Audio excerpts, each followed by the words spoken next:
बारे में। Semuanya berawal di sebuah desa suku laut timur India, di mana seorang ibu dan anak laki-lakinya yang sedang ngumbai di sungai tiba-tiba menemukan seorang pria yang hanyut di sungai tersebut. Pria itu adalah Vikram Rathore. Keduanya membawa Vikram ke sesepuh desa untuk diobati. Seluruh tubuhnya diperban dan diberi obat-obatan alami seperti tumbukan daun kemangi dan kates. Para warga di sana merawat Vikram hingga berbulan-bulan. Sampai akhirnya sekelompok polisi pemerintah datang dan membantai para warga tanpa adanya alasan.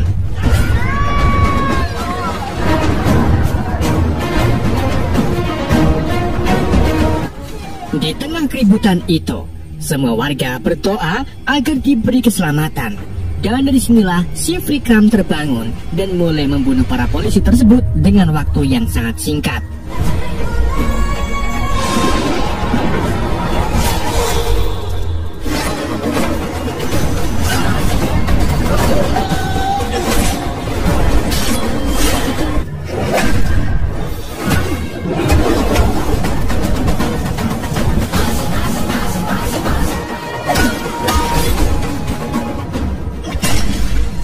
Setelah melihat aksi heroiknya itu, anak laki-laki yang menolongnya berjanji jika sudah besar nanti, ia akan mencari tahu siapa Vikram sebenarnya.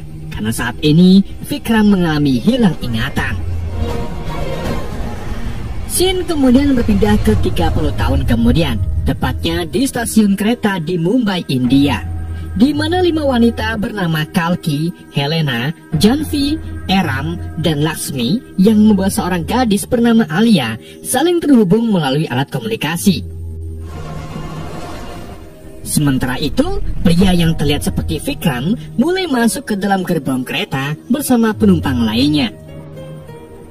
Selang tak lama kereta jalan, kelima wanita itu memulai aksinya dengan meretas sistem kereta dan membajak kereta tersebut. Pembajakan ini membuat semua penumpang paling bahagia karena mereka membawa senjata dan bahkan mengarahkannya ke para penumpang. Salah satu penumpang yang kebetulan seorang polisi memberanikan diri untuk melawan dan berhasil menangkap Kalki. Namun tindakannya ini membuat Vikram bangun dan menyerang polisi tersebut. Selain itu, Vikram juga menunjukkan kekejamannya dengan menembak seorang wanita bercadar. Aksinya yang menggemarkan di India membuat pemerintah dan petugas NSG yaitu Narmada Rai mendatangi pusat informasi stasiun untuk membuat negosiasi dengan Vikram. Tapi Vikram malah memutar lagu dan menyuruh mereka agar membawa Menteri Pertanian tepat sebelum lagu itu selesai. Atau jika tidak, maka para penumpang di sini akan mereka bunuh. Sebisa mungkin mereka pun mendatangkan Menteri Pertanian tersebut. Setelah Menteri Pertanian datang, Vikram mulai membahas tentang tahun-tahun sebelumnya, di mana 10.281 petani meninggal akibat bunuh diri. Ternyata hal itu dikarenakan mereka diliputi kemiskinan dan naiknya harga peralatan seperti traktor dan obat anti tomcat. Untuk memperbaiki semua ini, Vikram kemudian meminta sejumlah uang sebesar 40.000 juta rupiah. Namun sayangnya si menteri tak bisa menyanggupi uang sebanyak itu. Vikram lalu meminta si menteri agar berhutang ke seorang pengusaha kaya raya. Dan di saat itulah Vikram mengambil kesempatan untuk mengancam anak dari pedagang senjata global yang kebetulan ada di gerbong itu juga. Dia adalah Alia, anak dari Kale Gaikwad. Mengetahui kalau putri kesayangannya terancam, Kale pun langsung mengirim sejumlah uang yang diminta oleh Vikram. Melihat kekejaman yang dilakukan oleh Vikram, Alia pun menanyakan motif apa dari semua ini kepada Vikram. Vikram pun menjelaskan kalau uang sebanyak itu nantinya akan ia bagikan ke 700.000 petani miskin di negaranya.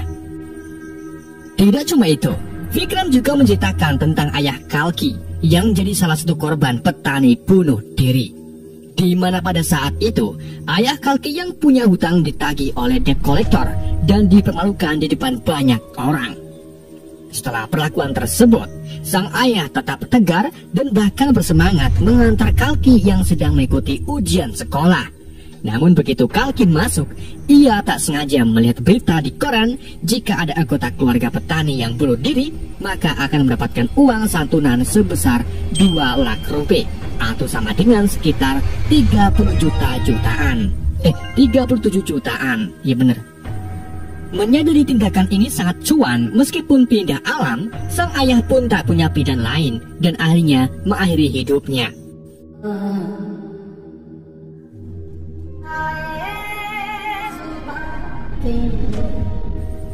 Kematian ayah Kalki mengundang duka bagi para tetangga, tapi tidak bagi debt collector yang malah menekan ibu Kalki untuk membayar hutang suaminya.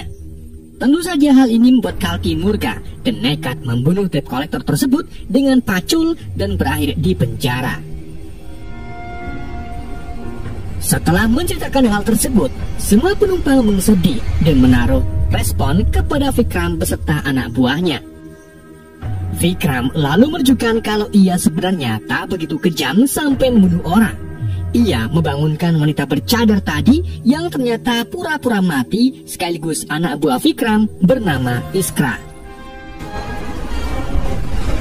Selang tak lama, mereka akhirnya sampai di stasiun, di mana para polisi sudah menunggu di sana untuk membekuk Vikram beserta komplotannya.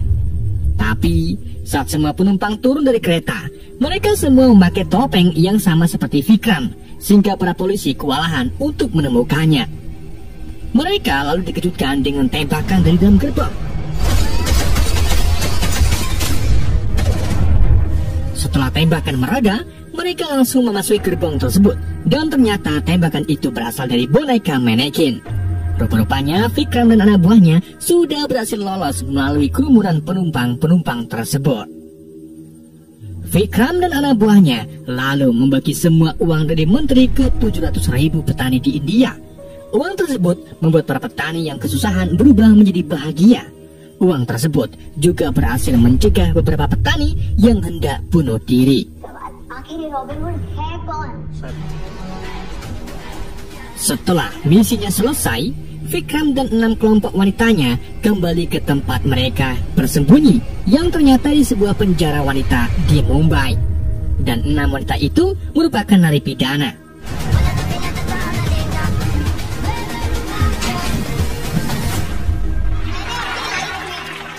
Di hari berikutnya, para napi di sana mengadakan rapat untuk merayakan kemajuan penjara. Mereka lalu mengundang kepala sipir penjara yang ternyata adalah Vikram yang memiliki nama asli Azad. Di sana Azad menyampaikan keberhasilan para napi yang berhasil menciptakan harapan bagi orang-orang susah di luar, seperti membuat kaki palsu dan tangan palsu, serta juga baju sekolah untuk anak yang tidak mampu.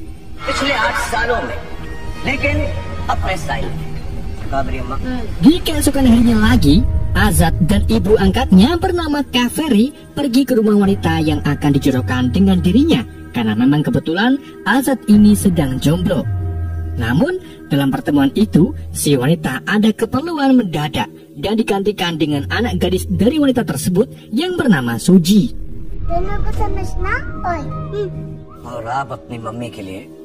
Selama beberapa hari, Azad dan Suci semakin dekat. Bahkan Azad mau mendatangi sekolahnya untuk ikut rapat dengan sang guru. Namun setelah rapat selesai, ibu dari Suci datang, di mana ternyata wanita yang akan dijodohkan dengan Azad adalah Narmada. Meskipun begitu, Azad mulai jatuh cinta dengan Narmada. Begitu pula dengan Narmada.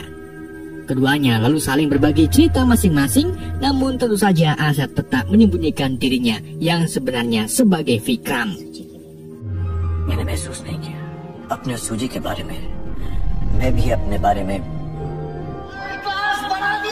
Di keesokan harinya, seorang menteri kesehatan sedang berbicara di acara kampanyenya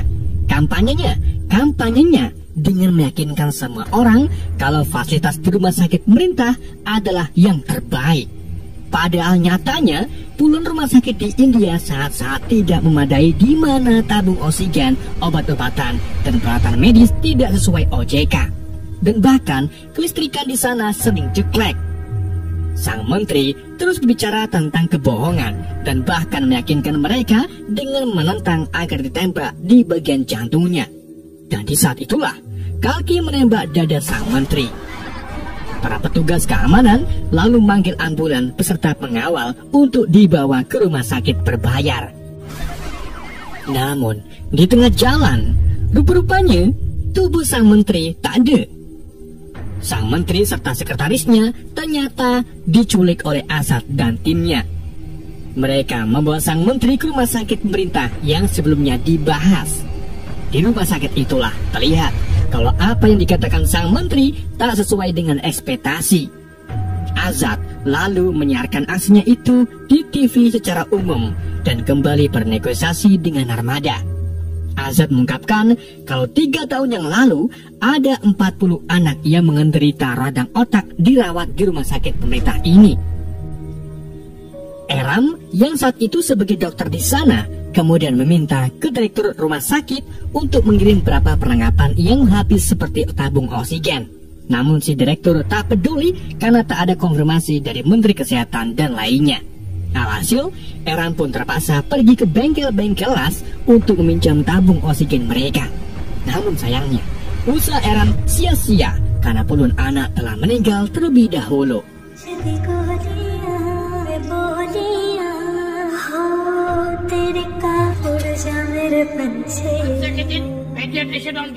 Bukannya menyalahkan diri sendiri, pihak pemerintah malah menyalahkan Eram dan menuduh Eram kecanduan narkoba sehingga ia lalai dalam mengurus puluhan anak-anak tersebut.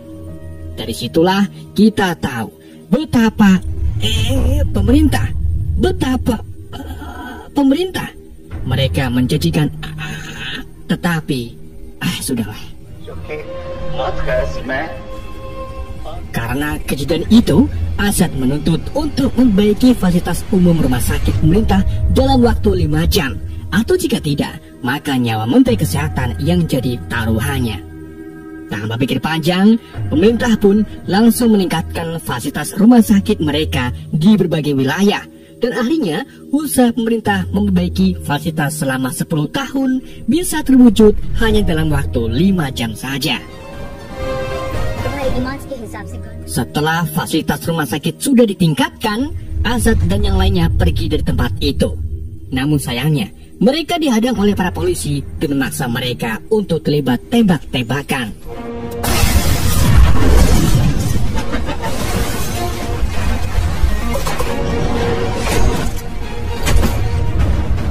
Dalam baku tembak tersebut, Narmada turun tangan untuk menghadapi calon suaminya sendiri, yaitu Azad yang memakai topeng.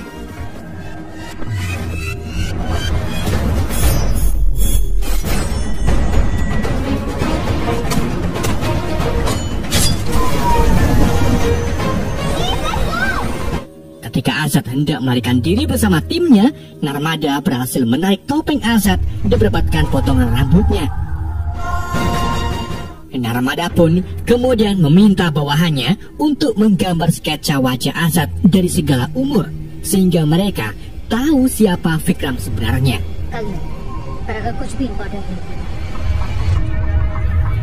Di hari berikutnya, Narmada yang masih belum tahu identitas Azad kemudian melakukan upacara pernikahan mereka.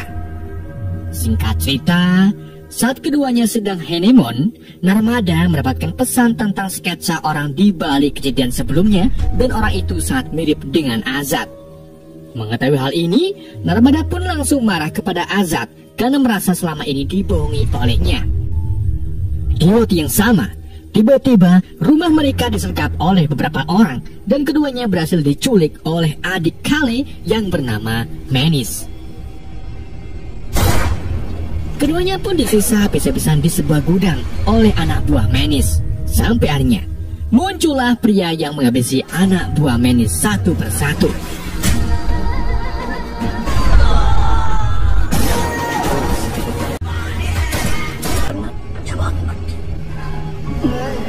down guys.